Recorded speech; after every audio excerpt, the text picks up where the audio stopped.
للہ رب العالمین والصلاة والسلام علی محمد الامین فاعوذ باللہ من الشیطان الرجیم بسم اللہ الرحمن الرحیم۔ خواتین و حضرات، ہم میزان حصہ اول میں ایمانیات کے باب کا مطالعہ کر رہے ہیں۔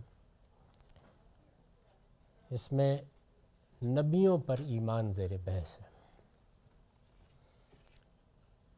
اللہ تعالیٰ نبی کیوں بھیجتے ہیں، نبی کن لوگوں کو بنایا جاتا ہے، کس طرح بنایا جاتا ہے، اس پر ہم تمہیدی بحث پڑھ چکے ہیں۔ اس کے بعد میں نے عنوان قائم کیا ہے نبوت کی حقیقت،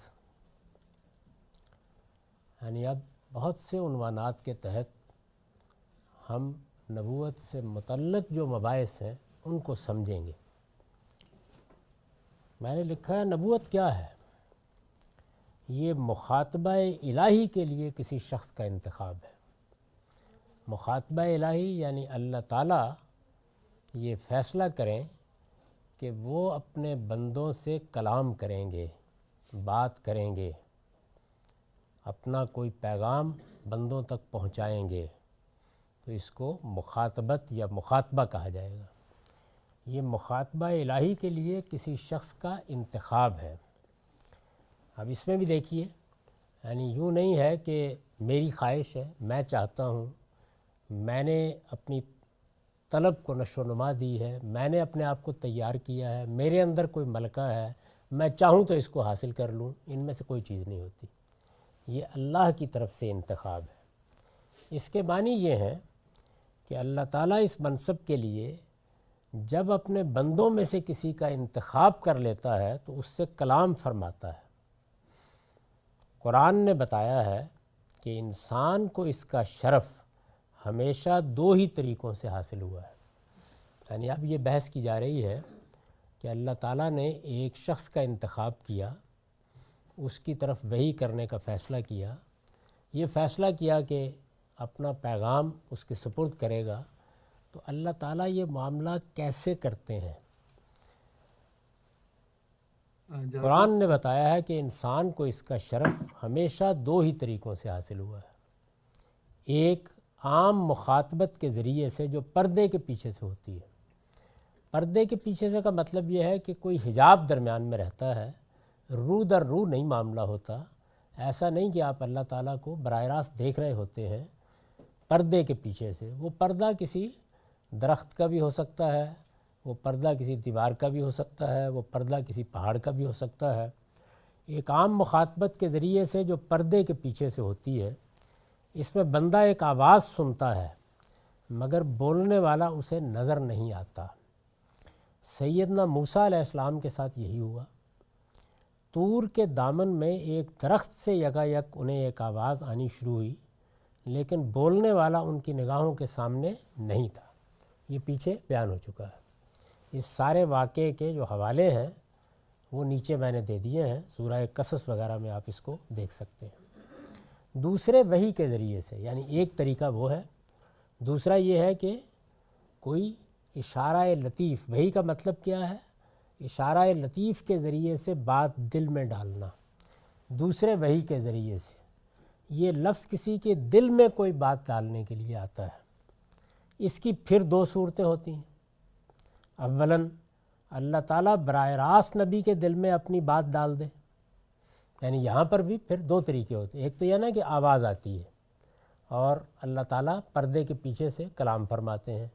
دوسرا کیا ہے؟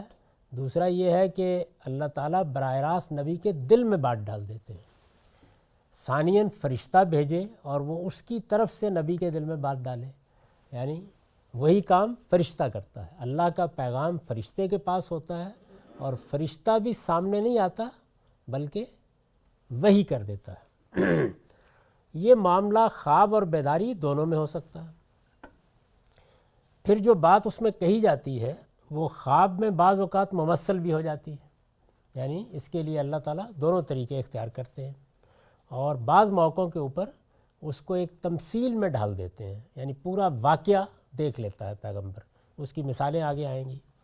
رسول اللہ صلی اللہ علیہ وسلم پر اس کے نزول کی کیفیات روایتوں میں بیان ہوئی ہیں، ان سے معلوم ہوتا ہے کہ اس کی شدید ترین صورت میں اس سے پہلے گھنٹی کسی آواز پیدا ہوتی تھی، یہاں تک کہ سخت ترین سردی کے موسم میں بھی آپ پسینے سے تر ہو جاتے تھے۔ یعنی جب یہ وحی ہوتی تھی تو اس سے پہلے گویا متنبع کیا جاتا تھا، جیسے گھنٹی کسی آواز آتی ہے۔ ہم بھی بعض اوقات تنبؤ کے لیے یہ طریقہ اختیار کرتے ہیں، اور پھر ایک شدید کیفیت ہوتی تھی جس میں بعض اوقات یہ لگتا تھا کہ آپ پسینے سے تر ہو گئے ہیں۔ اس سے آگے اس کی حقیقت کیا ہے؟ قرآن کا ارشاد ہے کہ اس کو سمجھنا انسان کے حدود علمی سے باہر ہے۔ یعنی اب یہ کہ وہ فی الواقع کیسے ہوتی ہے، کس طریقے سے، کیا میڈیم اختیار کیا جاتا ہے، وہ کیسے پہنچتی ہے، اس کو قرآن مجید نے بتا دیا ہے کہ یہ اللہ ہی کے علم میں ہے، اس کا علم انسانوں کو نہیں دیا گیا۔ چنانچہ فرمایا ابتدا میں جو ہوئی اس پر کہتا ہے نا آگ جھپکی، اس میں یہ کیفیت نہیں ہوئی، بعد کی وحیوں میں یہ کیفیت۔ جی ہاں، بات کی وحیوں میں ہوئی۔ جاوید صاحب ایک سوال اور ہے اگر اجازت ہو تو۔ جی ارشاد۔ وہ یہ کہ جس طرح آپ نے بیان کیا کہ جو نبی کا انتخاب ہے وہ ایسے ہوتا ہے، ایک طرح سے اچانک ہوا ہوتا ہے، جس میں نبی کو بھی کوئی اندازہ نہیں ہوتا، نہ اس کے لیے کوئی تربیت ٹریننگ ہے کچھ ہے، تو کیا اس سے ہم یہ بات اخذ کر سکتے ہیں کہ نبی نے اس سے پہلے جو وقت گزارا وہ بالکل ایک عام انسان کی طرح گزارا ہے، اس میں ایسا نہیں تھا کہ اللہ تعالیٰ نے نبوت کا بیج ڈال کے بھیجا تھا جو کہ 40 سال کی عمر میں یا 50 سال کی عمر میں جا کے وہ ایکٹیویٹ ہوا ایک طرح سے؟ تو اس میں اس کی کلیریفیکیشن کے لیے ہمارے پاس کوئی اشارے ہیں اس طرح کے جس میں ہم یہ کہہ سکیں کہ ایسا ہی ہے یا ایسے نہیں ہے؟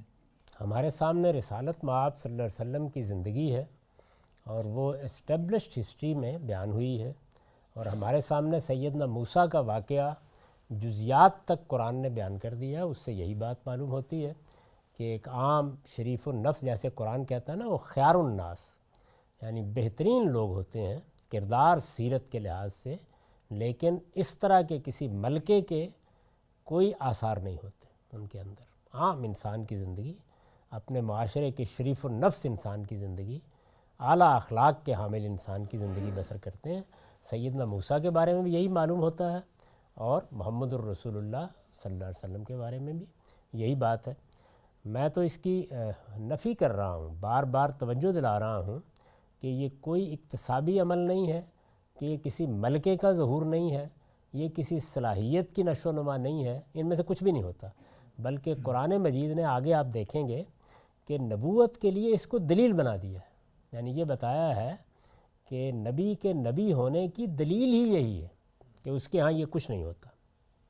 ایک سوال وحی کی نوعیت کے اوپر سوال ہے، وہ قرآن نے تو منع کر دیا کہ آپ سوال مت کریں کیونکہ سمجھ میں نہیں آئے گی بات، لیکن ایک سوال ہے کہ جس وقت پہلی وحی ہوتی ہے اور جو علم سکھایا جاتا ہے اس وقت کیا اس طرح کا علم ہوتا ہے کہ وہ بعد میں نبوت کے دوران پھر انفولڈ ہوتا رہتا ہے، مطلب ایک پرسنالٹی کے لیول کے اوپر کوئی خاص تبدیلی بھی آتی ہے، مطلب جو رسول ہوتا ہے اس میں، یا یہ ہوتا ہے کہ ہر وقت ہی کنیکشن کے اوپر بار بار ہدایت دی جاتی ہے؟ جو ہدایت بار بار، تو میں نے بڑی وضاحت کے ساتھ یہ بتایا ہے کہ انسان کو بھی ضرورت نہیں ہے، یعنی اللہ تعالیٰ نے انسان کو ہدایت دے کر بھیجا ہے، ہمارے اندر بہت سی صلاحیتیں رکھی ہیں، ہمیں خیر و شر کا شعور دیا ہے، اس کے بعد اتمام ہدایت ہوتا ہے۔ تو پیغمبر کے ساتھ بھی ایسا ہی ہے، یعنی قرآن نازل ہونا ہے، کوئی کتاب نازل کرنی ہے، ظاہر ہے وہ تو ہوتی ہے، رہنمائی بھی کی جاتی ہے، لیکن پیغمبر اس رہنمائی کے نتیجے میں علم کے ایسے مقام پر فائز ہو جاتا ہے کہ پھر وہ اجتہاد بھی کرتا ہے، وہ اپنی رائے بھی دیتا ہے۔ یہ سب چیزیں آگے زیر بحث آئیں گی، یعنی اس بحث میں اپنے وقت پر یہ سب زیر بحث آ جائیں گی۔ قرآن کا ارشاد ہے کہ اس کو سمجھنا انسان کے حدود علمی سے باہر ہے۔ یعنی کس بات کو سمجھنا حدود علمی سے باہر ہے؟ یہ دیکھیے نا کہ مثال کے طور پر اس وقت میری آواز ہزاروں لاکھوں لوگوں تک دنیا کے مختلف علاقوں میں پہنچ رہی ہے، تو آپ سے کوئی پوچھے کیسے پہنچ رہی ہے، تو آپ سائنسی طریقے سے بتا سکتے ہیں کیسے پہنچ رہی ہے، اس لیے کہ یہ علم ہماری دریافت ہے۔ اللہ تعالیٰ یہ معاملہ کیسے کرتے ہیں، ملائے اعلیٰ سے کیسے آتی ہے، کہاں سے آتی ہے، کس میڈیم سے آتی ہے؟ یعنی جب اللہ تعالیٰ بات کر رہے تھے تو کیا وہ وادی مقدس طوا میں خود آ گئے تھے؟ آواز آ رہی تھی، اوپر سے آ رہی تھی، یعنی عرش الہی سے آ رہی تھی؟ یہ وہ معاملہ ہے جس کے بارے میں یہ فرمایا کہ اس کا علم نہیں دیا گیا تمہیں، روکا اس سے گیا ہے، یعنی وہ میڈیم کیا ہے، یا دوسرے لفظوں میں وہ سائنس کیا ہے جس سے یہ ہو جاتا ہے۔ اس سے آگے اس کی حقیقت کیا ہے، قرآن کا ارشاد ہے کہ اس کو سمجھنا انسان کے حدود علمی سے باہر ہے۔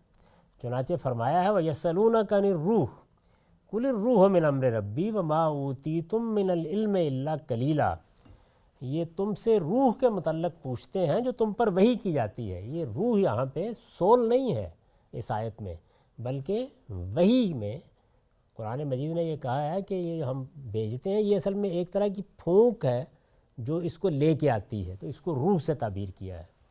وہ تم سے روح کے متعلق پوچھتے ہیں جو تم پر وحی کی جاتی ہے، ان سے کہو یہ روح میرے پروردگار کا ایک حکم ہے، اور اس طرح کے حقائق کا تم کو بہت تھوڑا علم دیا گیا ہے۔ یعنی یہ جو حقائق ہیں، مثلا یہ بات کہ انسان کی شخصیت بھی ایک نفخ کے نتیجے میں، ایک پھونک کے نتیجے میں انسان کے قالب میں آ جاتی ہے۔ اصل شخصیت جو غیر مرئی ہے، انویزیبل ہے، وہ جس وقت انسان کا حیوانی قالب تیار ہو جاتا ہے ماں کے پیٹ میں، جیتا جاگتا بچہ، تو اس کے بعد اس کو انسانی شخصیت دی جاتی ہے۔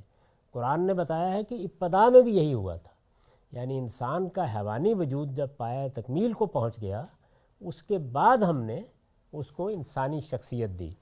تو یہاں بھی یہی زیر بحث ہے کہ یہ شخصیت کیسے ملتی ہے ہم نہیں جانتے، اور وہی کیسے آتی ہے یہ بھی ہم نہیں جانتے۔ تو اس پر توجہ دلائی کہ وَمَا أُوتِيتُم مِّنَ الْعِلْمِ إِلَّا قَلِيلًا، یہ بنی اسرائیل کی 85 آیت ہے، اور اس طرح کے حقائق کا تم کو بہت تھوڑا علم دیا گیا ہے، یعنی جتنی بات بتائی گئی ہے بس وہ اتنی ہی ہے۔ انبیاء علیہم السلام پر یہ وحی چونکہ ان کی خواہش اور تمنا کے بغیر اور نفس کی جانب الہی سے آتی ہے، یعنی یہاں پر کچھ الفاظ ہیں جن کو سمجھ لینا چاہیے۔ یہ جو وحی ہے جس کے بارے میں بتایا ہے کہ اس کی حقیقت تو تم نہیں جانتے کہ اس کی سائنس کیا ہے، کیسے آتی ہے، لیکن یہ میرا امر ہوتا ہے جو کسی بندے سے متعلق ہوتا، اور پھر میں اپنا پیغام اس میڈیم سے پہنچاتا ہوں۔ تو یہ وہی چونکہ ان کی خواہش اور تمنا کے بغیر، یہ پھر وہی بات ہے، یعنی نہ وہ اس کے لیے تیاری کر رہے ہوتے ہیں، نہ اس کے لیے متمنی ہوتے ہیں، نہ کہیں بیٹھ کر یہ چلے مراقبے کر کے دیکھتے ہیں کہ اچھا کوئی روشنی مل جائے، کوئی نروان حاصل ہو جائے، ان میں سے کچھ نہیں ہوتا، نہ خواہش نہ تمنا، اور نفس کی جانب الہی سے آتی ہے۔ یعنی ہمارے نفس میں اللہ تعالیٰ نے جو مختلف پہلو رکھے ہیں، ان میں سے ایک پہلو وہ بھی ہے جہاں شیطان وسوسے ڈال دیتا ہے، اور ایک پہلو وہ بھی ہے، یا یوں سمجھ لیں کہ جیسے آپ بعض موقعوں کے اوپر کسی چیز کو استعمال کرتے ہیں تو آپ اس میں 2 جگہیں بنا دیتے ہیں سوئچ لگانے کی، یعنی ایک کو لگائیں گے تو بلب روشن ہو جائے گا، دوسرے کو لگائیں گے پنکھا چل پڑے گا۔ تو اللہ تعالیٰ نے نفس کے اندر بھی 2 جانب رکھے ہیں، ایک وہ ہے جہاں سے وہ رابطہ پیدا کرتے ہیں، اور ایک وہ ہے جس سے شیطان بھی رابطہ پیدا کر لیتا ہے، جیسے کہ خود قرآن نے بتایا کہ تمہارے سینوں میں، تمہارے دلوں میں پھونکتا ہے، وسوسے ڈالتا ہے۔ یہ وہی چونکہ ان کی خواہش اور تمنا کے بغیر نفس کی جانب الہی سے آتی ہے، اس لیے اس کی صحت کے بارے میں انہیں ہرگز کوئی تردد نہیں ہوتا، یعنی ادنا درجے میں بھی کوئی خیال نہیں ہوتا کیا ہو گیا ہے، جا کے پوچھیں، معلوم کریں، کوئی تردد نہیں ہوتا۔ وہ اس کو وصول کرتے ہیں جس طرح کہ آپ نے دیکھا سیدنا موسیٰ نے کیا۔ سردی کی رات ہے، اندھیرا ہے، ہاتھ کو ہاتھ سجائی نہیں دے رہا، کوئی تردد نہیں ہوا، کسی ورقہ بن نوفل کے پاس نہیں گئے، کسی سے مشورے کی ضرورت نہیں پیش آئی، اہلیہ سے آ کے نہیں کہا کمبل اڑاؤ مجھ کو، میرے ساتھ کیا معاملہ ہو گیا، کچھ نہیں ہوا ان میں سے۔ اسی طرح سے رسالت میں آپ صلی اللہ علیہ وسلم کا معاملہ بھی یہی ہے، آگے قرآن بیان کرے گا کہ ان میں سے کچھ بھی نہیں ہوا۔ انبیاء علیہم السلام پر یہ وحی چونکہ ان کی خواہش اور تمنا کے بغیر اور نفس کی جانب الہی سے آتی ہے، اس لیے اس کی صحت کے بارے میں انہیں ہرگز کوئی تردد نہیں ہوتا، یعنی وہ جیسے ہی رابطہ پیدا ہوتا ہے پہلی بار تو فوراً یقین کا آخری درجہ حاصل ہو جاتا ہے، کوئی تردد نہیں ہوتا، کوئی مشورے کی ضرورت نہیں ہوتی، کوئی بے چینی نہیں ہوتی، کوئی اضطراب نہیں ہوتا، کوئی پریشانی نہیں ہوتی، ان میں سے کسی چیز کا کوئی سوال نہیں۔ تاہم ان کے اطمینان قلب کے لیے اللہ تعالیٰ اس کے ساتھ ان کو وقتاً فوقتاً بعض غیر معمولی مشاہدات بھی کرا دیتے ہیں، یعنی یہ سلسلہ بھی چلتا رہتا ہے اور غیر معمولی مشاہدات بھی ہوتے رہتے ہیں تاکہ تقویت حاصل ہوتی رہے، کوئی تردد بھی نہیں ہوتا اور مزید کمک بھی پہنچتی رہتی ہے، جیسے سیدنا ابراہیم کا معاملہ بیان ہوا ہے۔ بیت الحرام سے مسجد اقصیٰ تک کے سفر کے جس رویا کا ذکر قرآن میں ہوا ہے وہ اسی کی مثال ہے، یعنی اللہ تعالیٰ بعض مشاہدات بھی کراتے رہتے ہیں۔ اس طرح کے مشاہدات کھلی آنکھوں سے بھی ہوتے ہیں، یہ چونکہ رویا تھا یعنی بیت الحرام سے مسجد اقصیٰ تک، تو صرف یہی نہیں ہے بلکہ کھلی آنکھوں سے بھی یہ مشاہدات ہوتے ہیں، عالم بالا دکھا دیا جاتا ہے، اللہ تعالیٰ اپنی نظم کائنات کہاں سے چلا رہے ہیں وہ کھول دیے جاتے ہیں۔ اسی نوعیت کا ایک مشاہدہ قرآن میں اس طرح بیان ہوا ہے۔ اب قرآن مجید نے سورہ نجم میں پہلے وہ واقعہ بیان کیا ہے جس کا حوالہ میں نے اس سے قبل دیا، یعنی اس میں بیان کیا گیا ہے کہ پہلی مرتبہ یہ معاملہ کیسے ہوا، افق اعلیٰ پر نمودار ہوئے، کسی غار میں نہیں، کسی اندھیرے میں نہیں، پہلی مرتبہ کہاں نمودار ہوئے؟ کھلے آسمان پر۔ جبریل امین اپنی اصل صورت میں آئے، روایتوں سے بھی اس کی تفصیل معلوم ہو جاتی ہے، اور یہ معلوم ہوتا ہے کہ پورے افق پر گویا چھائے ہوئے تھے، وہ سامنے نظر آئے، قرآن کہتا ہے پھر وہ قریب ہوئے، 2 کمان کا فاصلہ رہ گیا، اس طرح انہوں نے وحی کی۔ پھر قرآن نے کہا دوسرا واقعہ کیسے پیش آیا، یعنی تاکہ کوئی تردد باقی نہ رہے، اور یہ جو ہمارے ہاں قصے مشہور ہو گئے ہیں اس معاملے میں، یہ واہی قصے لوگوں کے ذہنوں سے نکل جائیں، پیغمبر اس طرح نہیں بنائے جاتے۔ تو اب دوسرا واقعہ بیان کیا، بیت الحرام سے مسجد اقصیٰ تک کے سفر کے جس رویا کا ذکر قرآن میں ہوا ہے وہ اسی کی مثال ہے، یعنی غیر معمولی مشاہدات کی۔ اس طرح کے مشاہدات کھلی آنکھوں سے بھی ہوتے ہیں۔ اسی نوعیت کا ایک مشاہدہ قرآن میں اس طرح بیان ہوا، یہ دوسرا واقعہ ہے، یعنی قرآن مجید نے پہلے یہ بیان کیا کہ پہلی ملاقات کیسے ہوئی، اس کے بعد یہ بتایا دوسری کیسے ہوئی۔ دوسری کیا ہے؟ وَلَقَدْ رَآهُ نَزْلَةً أُخْرَىٰ عِنْدَ سِدْرَةِ الْمُنتَهَىٰ عِنْدَهَا جَنَّةُ الْمَأْوَىٰ إِذْ يَغْشَى السِّدْرَةَ مَا يَغْشَىٰ مَا زَاغَ الْبَصَرُ وَمَا طَغَىٰ لَقَدْ رَأَىٰ مِنْ آیَاتِ رَبِّهِ الْكُبْرَىٰ۔ یہ اسی سورہ نجم کی 13 سے 18 آیات ہیں، اور اس نے ایک مرتبہ پھر یعنی پہلی بار کے بعد دوسری مرتبہ اسے سدرۃ المنتہا کے پاس اترتے دیکھا ہے، جس کے پاس ہی جنت الماوا ہے۔ یعنی اب کیا ہوا؟ پہلی مرتبہ جبریل اس عالم میں نظر آئے، اور دوسری مرتبہ وہ عالم کھول دیا گیا، یعنی جس میں گویا اللہ تعالیٰ کی براہ راست بادشاہی یا عالم ناسوت کے بعد عالم لاہوت کی سرحدیں شروع ہوتی ہیں، جس کے پاس ہی جنت الماوا ہے، ٹھکانے کی جنت، یعنی جو ارواح اوپر جا رہی ہیں ان کو جہاں ابتدا میں ٹھہرایا جاتا ہے، جس کے بعد پھر ظاہر ہے سلا دیا جاتا ہے، تو فرمایا کہ وہ جگہ بھی کھول دی گئی۔ جب یہ ہوا، جب سدرہ پر چھا رہا تھا جو کچھ کے چھا رہا تھا، وہاں پر گویا ایک بیری کا سا درخت ہے جس کے اوپر اس وقت تجلیات و انوار کی بارش ہو رہی تھی، تو اس کو قرآن مجید نے بیان کیا ہے کہ سدرہ پر چھا رہا تھا جو کچھ کے چھا رہا تھا۔ اب یہ بتایا کہ جب یہ مشاہدہ ہوا، اتنا غیر معمولی مشاہدہ، اور یہ دوسرا واقعہ تھا، تو رسالت مآب صلی اللہ علیہ وسلم کا رد عمل کیا تھا؟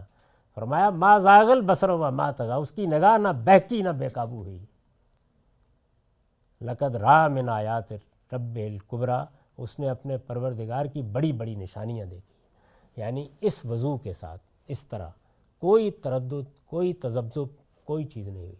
اسی سورہ میں آپ آگے پڑھیں گے تو یہ کہا ہے کہ ما کذب الفؤاد ما رأى، یعنی دل میں کوئی ادنا تردد بھی نہیں گزرا۔ وہاں تو اس کی تفصیلات بیان کی جاتی ہیں کہ رسالت مآب صلی اللہ علیہ وسلم پریشانی کے عالم میں آ گئے، اپنی اہلیہ سے آگے کہا زملونی زملونی، وہ ورقہ بن نوفل کے پاس لے گئیں۔ اس کے بعد بعض بدبخت راویوں نے اس میں یہ چیز بھی داخل کر دی ہے کہ پھر یہ سلسلہ رک گیا، یہاں تک کہ آپ کا دل چاہتا تھا کہ آپ اپنے آپ کو پہاڑ سے گرا دیں، کئی بار خودکشی کی کوشش کی، اس کے بعد پھر سلسلہ درمیان میں رکا رہا، پھر ورقہ بن نوفل کے دنیا سے رخصت ہونے کے بعد تو بالکل ہی رک گیا۔ یعنی یہ سب جو قصے بیان کیے جاتے ہیں بالکل واہی قصے ہیں، ان کی کوئی حقیقت نہیں ہے۔ اس موضوع کے اوپر ہمارے ہاں بڑا تفصیلی کام کر کے ہم نے بتا دیا ہے کہ یہ ساری کی ساری روایت در حقیقت ان لوگوں کی بنائی ہوئی روایت ہے کہ جو پیغمبری کو بھی ایک صوفیانہ مشاہدے کے طور پر دیکھتے ہیں، اس کی کوئی حقیقت نہیں ہے۔ تو قرآن مجید نے یہاں اس طرح اس کو بیان کیا ہے کہ اس طرح دیکھا انبیاء علیہم السلام کے ساتھ مخاطبہ الہی کے یہ طریقے قرآن نے ایک ہی جگہ بیان کر دیے ہیں. یعنی یہ اوپر میں نے بتایا کہ یہ 3 طریقے اختیار کیے جاتے ہیں اور وہ سب بیان کر دیے ہیں. خود سورہ شورى میں ارشاد فرمایا ہے وَمَا كَانَ لِبَشَرٍ يُكَلِّمَهُ اللَّهُ إِلَّا وَحْيًا وَمِن وَرَاءِ حِجَابٍ أَوْ يُرْسِلَ رَسُولًا فَيُوحِي بِإِذْنِهِ مَا يَشَاءُ إِنَّهُ عَلِيٌّ حَكِيمٌ. یہ سورہ شورى کی 51 آیت ہے. انہیں اصرار ہے کہ خدا ان سے براہ راست کیوں کلام نہیں کرتا. ان سے کہو کسی انسان کی یہ شان نہیں ہے کہ اللہ اس سے روبرو بات کرے الا یہ کہ وہ وحی کے ذریعے سے ہو یا پردے کے پیچھے سے یا پھر کوئی فرشتہ بھیجے کہ وہ اس کے اذن سے جو وہ چاہے وحی کر دے. یقیناً وہ بڑا ہی عالی مقام ہے, بڑی حکمت والا ہے. آیت کے الفاظ سے واضح ہے کہ نبی کے دل میں یہ القاء محض فکر و خیال کی صورت میں نہیں ہوتا. یعنی ایسا نہیں کہ ایک خیال ڈال دیا اس کو آپ خود الفاظ دے دیں گے, بلکہ کلام کی صورت میں ہوتا ہے جس کو وہ سنتا, سمجھتا اور محفوظ بھی کر لیتا ہے. یعنی خواہ یہ کلام وحی کے ذریعے سے آئے یا فرشتہ پہنچائے, پردے کے پیچھے سے آواز آئے, یہ جیسے بات کرتے ہیں ہم اس طریقے سے کبھی آواز میں اور کبھی الفاظ دل میں ڈال دیے جاتے ہیں, لیکن یہ کلام ہوتا ہے جس کو وہ سنتا, سمجھتا اور محفوظ بھی کر لیتا ہے. اس کے الفاظ و اسالیب, یعنی اب یہ جو کلام ہے اللہ نے کرنا ہے, کرنا کس سے ہے؟ بندے سے کرنا ہے. تو اللہ جب بندے سے کلام کرے گا تو زبان, اسالیب, الفاظ کیا منتخب کرے گا؟ اپنی کوئی زبان نہیں. اس کے الفاظ و اسالیب البتہ بالعموم وہی منتخب کیے جاتے ہیں جو پیغمبر کے خزانہ علم میں پہلے سے موجود ہوتے ہیں. یعنی ظاہر ہے کہ پیغمبری جب دی جاتی ہے تو اس سے پہلے پیغمبر جس زبان سے واقف ہوتا ہے اس زبان کے الفاظ, اسالیب انہی کو لے کر اللہ تعالیٰ کلام فرماتے ہیں, تاکہ اس کے لیے, کیوں ایسا کیا جاتا ہے؟ تاکہ اس کے لیے وہ کوئی ناقابل فہم اور اجنبی چیز بن کر نہ رہ جائے. سمجھ میں آنی چاہیے بات. تو پیغمبر کی زبان, اس لیے قرآن مجید نے اپنے بارے میں یہ کہا ہے کہ یہ بلسان عربی مبین ہے, واضح عربی زبان میں. دوسری جگہ تصریح کیا بلسانک, یہ آپ کی زبان میں. رسول اللہ صلی اللہ علیہ وسلم کو خاص طور پر کہا ہے کہ یہ آپ کی زبان میں ہے.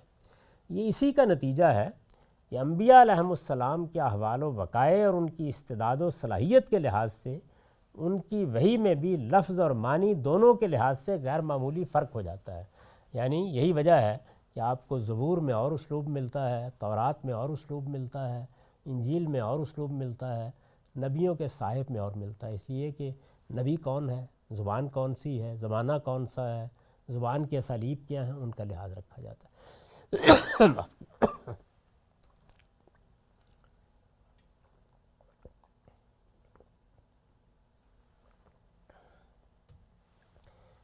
یہ بحث تھی کہ اللہ تعالیٰ پیغمبروں کو جو وحی بھیجتے ہیں اور نبوت کے منصب پر فائز کرتے ہیں تو اس کی حقیقت کیا ہوتی ہے, کیا چیز ہے. آپ نے دیکھا کہ میں نے اس میں خاص طور پر جس چیز کی طرف توجہ دلائی ہے وہ یہ ہے کہ یہ کوئی اکتسابی عمل نہیں ہوتا, اس میں کوئی تردد کا سوال نہیں ہوتا. اس کی وجہ کیا ہے؟ اس کی وجہ یہ ہے کہ اللہ تعالیٰ نے ایک تو یہ سلسلہ قائم کیا ہوا ہے, یعنی پیغمبر آتے ہیں, پیغمبروں کا انتخاب کرتا ہے, جیسے سیدنا موسیٰ کا اچانک انتخاب. رسالت مآب صلی اللہ علیہ وسلم کا بھی بالکل ایسے ہی ہوا ہے. یعنی بظاہر اگر اس واقعے کو آپ لے لیں جس میں بیان کیا گیا کہ آپ ایک جگہ سے چلے آ رہے تھے کہ یکا یک آپ نے دیکھا کہ آپ کے سامنے جبریل, جس کو قرآن نے یہاں بیان کیا ہے, افق اعلیٰ پر نمودار ہو گئے. تو جیسے وہاں ایک واقعہ اچانک ہوا, بالکل اسی طرح اچانک یہ معاملہ ہوتا ہے. قرآن مجید نے اس کی تفصیل بھی کر دی ہے. اس پیغمبری کے ساتھ, یعنی یہ تو سلسلہ ہے نا کہ اللہ نے اپنے بندوں میں سے کسی کا انتخاب کیا اور انتخاب کر کے اس کو وحی بھیجی, جیسے اوپر بیان ہوا ہے سورہ شورى کی آیات میں کہ ہم ایسے بھیجتے ہیں. یہ 3 طریقے اختیار کرتے ہیں اپنا پیغام پہنچانے کے لیے. اس کے بالمقابل ایک پوری روایت موجود ہے, اور وہ روایت بھی قرنوں سے موجود ہے, قدیم ترین زمانوں سے موجود ہے, اور وہ روایت یہ ہے کہ بعض انسانوں کے اندر جب یہ شدید خواہش پیدا ہوتی ہے کہ وہ ملائے اعلیٰ سے رابطہ پیدا کریں، وہ اللہ تعالیٰ سے پیغام وصول کریں، یہ آج کی چیز نہیں ہے۔ دونوں روایتیں دنیا میں ایک بڑی ہی غیر معمولی تاریخ رکھتی ہیں۔ انسان اپنے فکر کے ذریعے سے حقائق تک پہنچنے کی کوشش کرتا ہے۔ فکر کے ذریعے سے کیسے پہنچا جاتا ہے؟ یعنی انسان کو عقل دی گئی ہے، وہ یہ محسوس کرتا ہے کہ جو چیزیں اس کے سامنے آ رہی ہیں ان کے پس منظر میں در حقیقت اس کے ذہن کی کار فرمائی ہے۔ یہ ایک عمومی تجربہ ہے جو انسان کو ہوتا ہے۔ کیسے ہوتا ہے؟ ایک سنگ تراش پتھر کا ایک ٹکڑا لیتا ہے اور وہ اس میں ایک تصویر ابھارنا چاہتا ہے، تو تصویر پتھر میں اپنا نقش بعد میں ابھارتی ہے، پہلے اس کا ایک خاکہ انسانی ذہن کے اندر پیدا ہوتا ہے۔ ایک آرکیٹیکٹ، ایک ماہر تعمیرات آپ کے مکان کا نقشہ بناتا ہے تو پہلے وہ نقشہ اس کے ذہن میں پیدا ہوتا ہے، یعنی اس کا ذہن ایک پوری عمارت کو پہلے اپنے تصور میں لاتا ہے، وہ کہاں سے اٹھائے گا، کیا اس کی تعمیرات ہوں گی، کہاں تک پہنچے گی۔ یہ جو بڑی بڑی عمارات اس وقت بنی ہیں جو ایک لحاظ سے اگر قدیم انسان کو اٹھائیں تو عجوبہ بن گئی ہیں، تو ظاہر ہے کہ یہ سب سے پہلے ذہن میں تعمیر ہوئی ہیں۔ یعنی ایک تعمیر وہ ہے کہ جو اینٹ گارے سے باہر ہو رہی ہوتی ہے، وہ جو ذہن کی تعمیر ہے کیا وہ محض ایک خیال ہے یا اس کی حقیقت ہے؟ تو انسان کو یہ پہلے دن سے جب اس نے سوچنا شروع کیا ہے تو توجہ ہوئی کہ یہ اپنی ذات میں ایک حقیقت ہے۔ بڑا فلسفہ ہمیشہ سے اس ذہن کو مقدم سمجھتا رہا ہے۔ یہ سقراط و افلاطون، یہ ہیگل، یہ کانٹ، اگر آپ ان کو پڑھیں، لائبنز، اسپینوزا، تو یہ آپ کو اسی چیز کی طرف توجہ دلائیں گے کہ یہ انسانی ذہن ہے اصل میں جس میں چیزوں کی حقیقت موجود ہے، اور وہ حقیقت اگرچہ مرئی نہیں ہے، ویزیبل نہیں ہے، لیکن اصل وہی ہے۔ اور جب انسان اس حقیقت کو پتھر سے متعلق کرتا ہے تو گویا کیا کرتا ہے، جو حقیقت ہے اس کی چھاپ یا اس کی شبیہ وہ اس پر ڈال دیتا ہے۔ تو سنگ تراش کچھ نہیں کرتا، وہ پتھر میں سے وہ شبیہ ابھارتا ہے۔ تو یہی معاملہ مادے کے ساتھ بھی ہو رہا ہے، یعنی جو آپ کے سامنے یہ مادہ بکھرا پڑا ہے، یعنی جو مواد بکھرا پڑا ہے، وہ کہیں آدمی بن رہا ہے، کہیں وہ کوئی بندر بن رہا ہے، کہیں شیر بن رہا ہے، کہیں کوئی اور چیز بن رہا ہے۔ یہ درخت، یہ سمندر، یہ ہوائیں، یہ جو کچھ بھی وجود پذیر ہو رہا ہے، یہ در حقیقت کچھ بھی نہیں ہے، یہ اصل میں اس ذہن کے اندر موجود حقیقی چیزوں کا وجود ہے۔ تو انسان یہ خیال کرتا ہے کہ یہ جو اتنی بڑی اس کو صلاحیت دی گئی ہے، اسی کے ذریعے سے وہ حقائق تک بھی پہنچ جائے گا۔ جب انسان اس ذریعے کو استعمال کرتا ہے تو اس سے جو علم وجود میں آتا ہے اس کو ہم فلسفہ کہتے ہیں۔ اصلاً فلسفہ یہ ہے۔ اس کے بعد ایک دوسرا پہلو ہے، اور وہ یہ کہ انسان، آپ جانتے ہیں کہ رات میں خواب دیکھتا ہے۔ رات میں جب ہم خواب دیکھتے ہیں تو ہم ہوتے ہیں، وہی ہمارا وجود، لیکن ایک دوسری دنیا سے ہمارا سابقہ پڑ جاتا ہے۔ اس دنیا میں بعض موقعوں کے اوپر ایسے حقائق منکشف ہوتے ہیں کہ انسان خیال کرتا ہے کہ یہ تو ماضی کی کوئی چیز ہے، بہنے ہی سامنے آ گئی، یہ مستقبل کا کوئی واقعہ۔ کئی لوگ آپ کو سنائیں گے کہ یہ جو پرسوں معاملہ ہوا وہ میں نے 3 دن پہلے بہنے ہی اس طرح دیکھ لیا تھا۔ تو انسان خواب میں ایک تجربے سے گزرتا ہے۔ اس سے اسے خیال ہوا کہ انسان کے لیے یہ ممکن ہے کہ وہ اس ذریعے سے بھی، جس کو آپ عرفان کہتے ہیں، وجدان کہتے ہیں، اگر وہ جس طرح علم میں ریاضت کرتا ہے یا فکر میں ریاضت کرتا ہے، تعمق کرتا ہے، سوچتا ہے، اس سے حقائق منکشف ہوتے ہیں، تو اگر وہ اس راستے کو بھی اختیار کرے تو اسے حقیقت تک رسائی ہو سکتی ہے، یا خدا سے اس کا تعلق ہو سکتا ہے، یا حقیقت مطلقہ تک اس کی رسائی ہو سکتی ہے۔ تو اس کا مطلب یہ ہوا کہ 2 ذرائع خود انسان نے تلاش کیے ہیں، ایک فکر کا راستہ جس سے فلسفہ وجود میں آیا، دوسرا اپنے باطن کے اندر موجود اس فیکلٹی تک پہنچنے کا راستہ جو خواب دکھاتی ہے سوتے میں۔ تو کیا یہ معاملہ بیداری میں بھی ہو سکتا ہے؟ تو یہ وہ راستہ ہے کہ جو عام طور پر صوفیانہ مذاہب نے اختیار کیا ہے۔ یہ دونوں راستے موجود ہیں۔ اب جب ظاہر ہے کہ پیغمبری سمجھانا بیٹھتے ہیں لوگ تو یہ خیال ہوتا ہے کہ انسان کو کس استدلال سے سمجھایا جائے، وہی کیسے آتی ہے. تو بالعموم کیا کیا جاتا ہے؟ بالعموم صوفیانہ عرفان کی مثال دے دی جاتی ہے. لوگ بھی یہ خیال کرتے ہیں کہ اسی طرح کی کوئی چیز ہے، بلکہ جب کبھی کوئی دعوے کی حد تک نبوت سامنے آئی جو حقیقی نبوت نہیں تھی تو اسی طرح کا استدلال بھی ہوا کہ اگر آدمی مراقبے کرتا ہے، نیکی کرتا ہے تو اللہ کی محبت ہے، اللہ تعالیٰ پھر اس کے نتیجے میں، اس کے صلے میں اس کو نبوت دے دیتے ہیں، یا گویا انسان کا رابطہ ہو جاتا ہے. ہمارے ہاں کی صوفیانہ روایت میں بھی آپ جگہ جگہ اس کا ذکر دیکھتے ہیں. قرآن مجید نے اس کی نفی کی ہے اور یہ بتایا ہے کہ اللہ تعالیٰ اپنا پیغام پہنچانے کے لیے اور اپنی بات کہنے کے لیے ان میں سے کوئی طریقہ بھی روا نہیں رکھتے. یعنی اگر آپ نے اپنی فکر کو مہمیز دینی ہے تو اس کے لیے بھی صحیح میدان کون سا ہے؟ اس کے لیے صحیح میدان آپ کی مادی کائنات اور آپ کے نفس کے حقائق ہیں، ان پر غور کریں، اس سے علوم کے دروازے کھلیں گے. چنانچہ ایسا ہی ہوا کہ جب انسان ما بعد طبیعت کی مسائل اور اس کی گتھیاں سلجھانے سے باز آ گیا اور اس نے اپنی مادی دنیا کے قوانین پر غور کرنا شروع کیا تو ایک نئی دنیا اس کے سامنے آ گئی. ہم یہ بھی دیکھتے ہیں کہ اگر وہ نفس کے حقائق پر غور کرے تو اس سے بھی ایک نئی دنیا سامنے آتی ہے.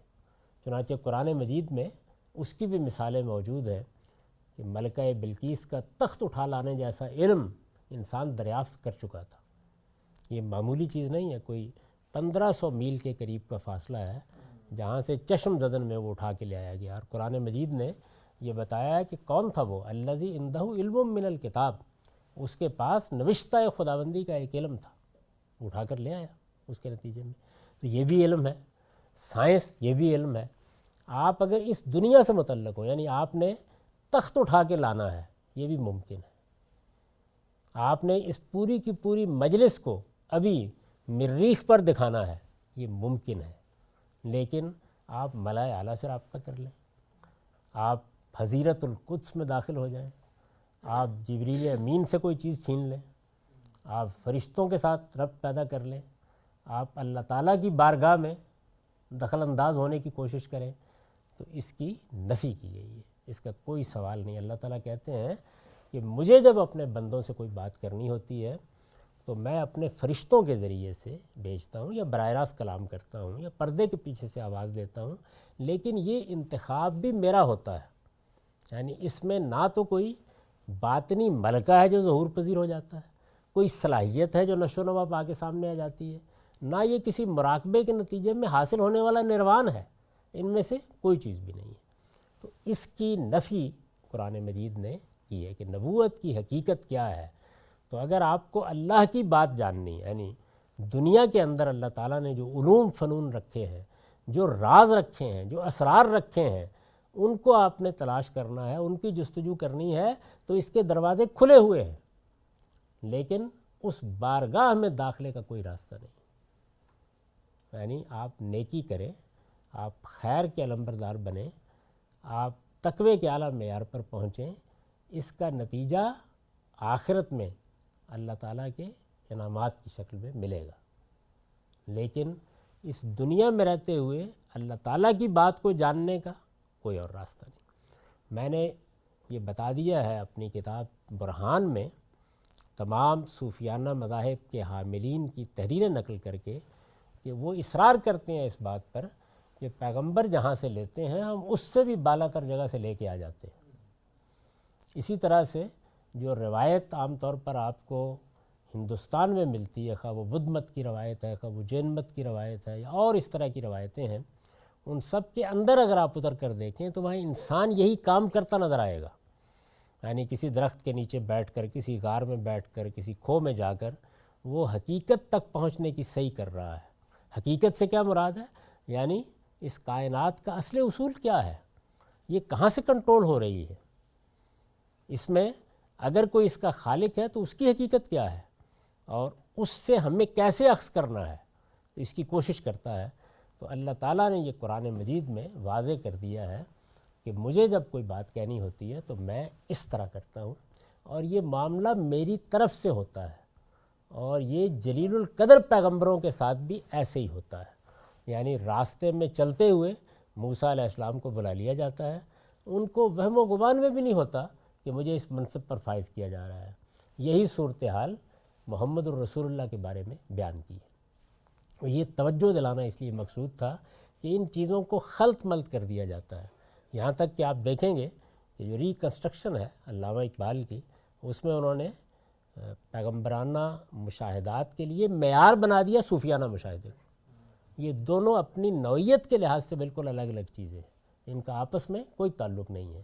یعنی یہ یوں نہیں ہے کہ شاعر خدا نے پیدا کیا تھا، مشق ریاضت کے نتیجے میں اعلیٰ شاعری سامنے آنی شروع ہو گئی۔ اللہ تعالیٰ نے کسی شخص کو مصور پیدا کیا تھا، ایک ملکہ عطا کیا تھا، اسی طرح کا ایک ملکہ نبوت ہے جس کا ظہور ہو جاتا ہے ریاضت سے، مشق سے، مزاولت سے، ان میں سے کوئی چیز نہیں ہوتی۔ اس کے ایک ایک پہلو کو ہم اس کتاب میں زیر بحث لائیں گے کہ پیغمبری کیا چیز ہے، نبی کی معرفت کیسے حاصل ہوتی ہے، یہ سب چیزیں زیر بحث آئیں گی۔ لیکن یہاں جس چیز کو بیان کرنا مقصود تھا وہ یہ چیز تھی کہ پیغمبری یہ ہے، یہ مخاطبہ الہی ہے، یہ محبت ربانی ہے، یہ اللہ کا انتخاب ہے، اور یہی وہ قابل اعتماد ذریعہ ہے جس سے آپ اللہ کی ہدایت پاتے ہیں۔ اس کے سوا کوئی ذریعہ سرے سے موجود ہی نہیں ہے۔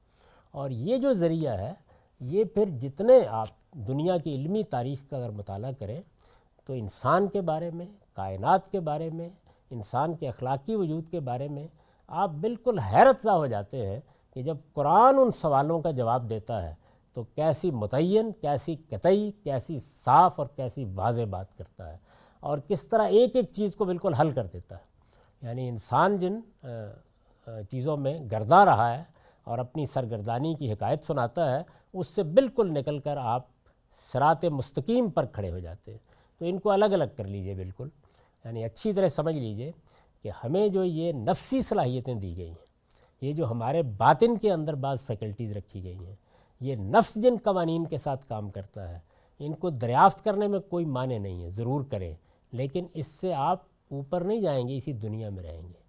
اور اس دنیا میں یہ صلاحیت بھی پیدا کی جا سکتی ہے کہ ملکہ بلقیس کا تخت چشم زن میں اٹھا لائے، وہ نفسی علوم میں سے کسی علم کا ماہر ہے، الذی عنده علم من الکتاب، اس کے پاس اللہ کے نوشتے، اللہ کے قانون کا ایک علم تھا جس کے نتیجے میں وہ یہ سب کرے۔ اور ابھی آپ نے دیکھا کہ مادے کے قوانین پر انسان نے جب غور کرنا شروع کیا تو وہاں وہ کیا کچھ کرنے میں کامیاب ہو گیا۔ یعنی اس وقت کی دنیا کو اگر آپ آج سے 200 سال پہلے کے کسی انسان کو اٹھائیں اور اس کے سامنے پیش کر دیں اور یہ بتائیں کہ یہ سب ہو رہا ہے، تو وہ اسی طرح تعجب کا اظہار کرے گا جیسے آپ کو تعجب ہو رہا ہے کہ ملکہ بلقیس کا تخت کیسے آ گیا تھا۔ تو یہ دونوں علوم دنیا کے اندر موجود ہیں، ان میں اگر کوئی آدمی اشتغال پیدا کرتا ہے تو کوئی ممنوع نہیں ہے، بس یہ کہ یہ سمجھ لینا چاہیے کہ اس میں شیطان کی دراندازی کا موقع ہوتا ہے۔ نفسی علوم میں وہ اس غلط فہمی میں مبتلا نہ کر دے کہ آپ کہیں بارگاہ میں پہنچ گئے ہیں، کوئی بارگاہ میں نہیں جاتا، سب کچھ یہیں ہو رہا ہوتا ہے، اور سارے مشاہدات بھی یہیں کے ہوتے ہیں، سارے اکتشافات بھی یہیں کے ہوتے ہیں۔ یہ جو کچھ ہے یعنی اللہ کی طرف سے، اس کا طریقہ یہ ہے، اس میں پیغمبر کا انتخاب کیا جاتا ہے اور اس کے ذریعے سے اس کو مشاہدات بھی کرائے جاتے ہیں، اس کو وحی بھی کی جاتی ہے، اس کو معجزات بھی دیے جاتے ہیں، لیکن یہ الہی انتخاب، یعنی یہاں اوپر سے انتخاب ہوتا ہے، ربانی محبت ہوتی ہے۔ آپ کسی چلے، کسی ریاضت، کسی ملکے کی نشو و نما سے اس کو نہیں پا سکتے۔ یہ بنیادی بات ہے جس کو بیان کرنا مقصود تھا۔ تو میرے نزدیک غار حرا کا افسانہ در حقیقت اس بنیادی حقیقت کو ایک صوفیانہ نوعیت کی چیز بنا دینے کے لیے وضع ہوا ہے، اس کی کوئی حقیقت نہیں ہے۔ یہ اس لیے تنبیہ یا توجہ کرنی ضروری تھی۔ روایت کیا ہے، روایت کہاں سے آئی ہے، کن لوگوں نے بیان کی ہے، اس پر ہمارے ہاں بہت تفصیلی کام ہو چکا ہے۔ آپ میں سے جس کو اس کی خواہش ہو وہ اس کو ضرور پڑھ لے۔ یہاں میں اگر اس میں داخل ہوتا ہوں تو بہت سا وقت اس کی نظر ہو جائے گا، تو آپ اس کو دیکھ سکتے اور پڑھ سکتے ہیں، لیکن اچھی طرح اس بات کو نوٹ کر لیجئے کہ رسالت میں آپ صلی اللہ علیہ وسلم کو نہ کوئی تردد لاحق ہوا ہے، نہ آپ کی آنکھ بہکی ہے، نہ آپ نے کوئی اپنی پیغمبری کے بارے میں شبہ ظاہر کیا ہے، نہ کسی ورقہ بن نوفل سے اس کی تصدیق کی ضرورت پڑی ہے۔ قرآن کے الفاظ میں نہ آنکھ جھپکی ہے، نہ بے قابو ہوئی ہے، نہ دل نے کسی چیز کی تردید کی ہے۔ جو کچھ دیکھا ہے کھلی آنکھوں سے دیکھا ہے، اس کی شہادت دی ہے اور آ کے انسانوں کے سامنے بیان کیا ہے کہ مجھے میرے پروردگار نے اس عظیم منصب کے لیے منتخب کر لیا ہے۔ پیغمبروں کا انتخاب اس طرح ہوتا ہے۔ اس کی شان دیکھنی ہو تو سیدنا موسیٰ کا واقعہ پڑھیے، اس کا کمال دیکھنا ہو تو سورہ نجم میں رسالت مآب صلی اللہ علیہ وسلم کی وحی کی داستان پڑھیے۔ اس میں قرآن نے الفاظ استعمال کیے ہیں یہ کہ یہ پہلا واقعہ ہے اور یہ دوسرا واقعہ ہے، تو اس وجہ سے کوئی گنجائش اس بات کی نہیں ہے کہ اس طرح کے قصے اور کہانیاں اس کے بارے میں مانے جائیں۔ اقول قولی ھذا واستغفر اللہ لی ولکم ولسائر المسلمین۔